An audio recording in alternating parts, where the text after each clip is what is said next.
Kaya lagi nating iisipin, sabi nga kung malapit nang dumating ang Diyos noon, mas malapit na po ngayon. Amen. Sino'y nakakaramdam damoy na nagbibigay ka, nagiging masaya ka? Amen. Oh, diba? Kaya po ang giving love nandito, hindi dahil ang giving love is sasabihin nila, galing sa giving love to. Hindi.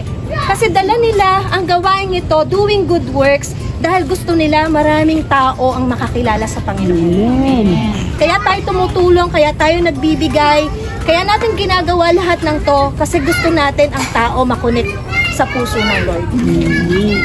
Kaya lagi natin sasabihin, whatever you do, do it for the glory of God.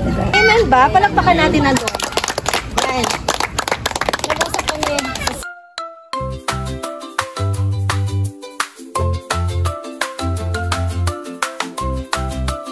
I believe po na through this simple act, lalo po nating palilimin ang pananampalataya natin sa Diyos. At imagine, walang requirements ang Lord para mahalin ka.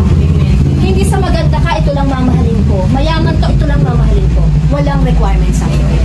Kaya mga kapatid, gusto lang namin iwan sa inyo po. Sa pagmamahal natin, wala pong requirements. Kami po, hindi namin kayo kilala. Hindi nyo rin po kami masyadong kilala.